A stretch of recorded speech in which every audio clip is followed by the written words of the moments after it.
Bindi stared into the shop window, paying close attention to a gorgeous, multicolored shoulder bag. "Check out that bag, Mom," she said enthusiastically. "It is so pretty." Robert wasn't too far away, staring with undisguised admiration at a toy shop, which had boxes and boxes of remote-controlled dinosaurs just waiting to be bought. "Mom, look at that Velociraptor," he said, awestruck. "It looks so real."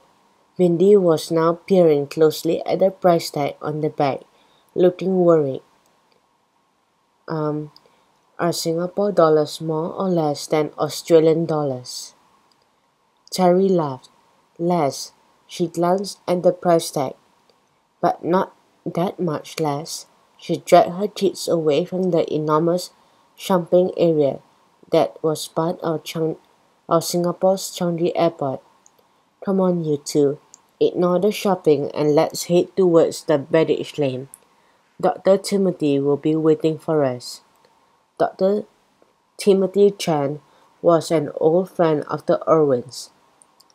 He had worked as a reptile keeper at the Australia Zoo for 3 years and was now based back in his home country.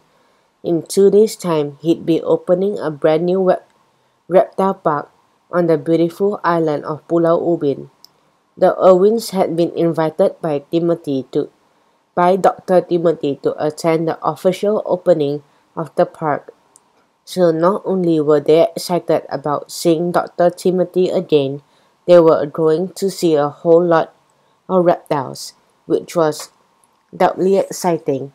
After grabbing their luggage, the Irwins went through to the arrival area, and as promised, Dr. Timothy was there, a big smile on his face.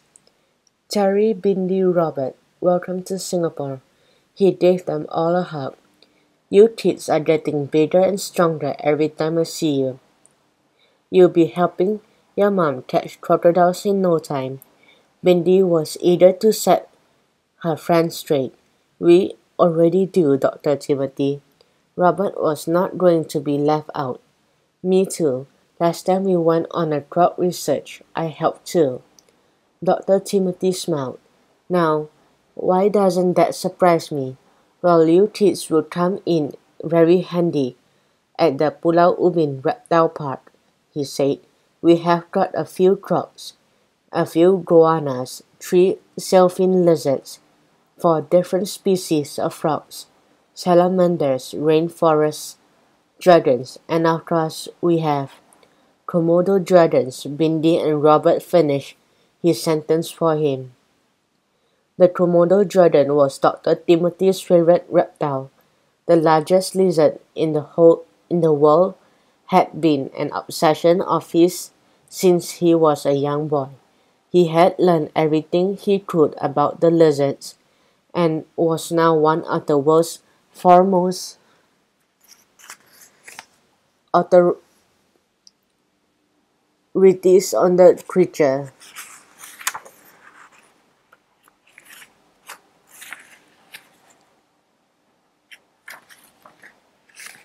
No one knew more about Komodo dragons than Dr. Timothy. "Well, let's get out of the airport. I thought I'd take you straight to the island so you can have a look around." Timothy looked at the Irwins, who were nodding enthusiastically. "Unless you're feeling tired and I should take you to your hotel first." "No way, we want to see your reptiles." "I thought you might say that." He grinned. "Well, it is an interesting ride.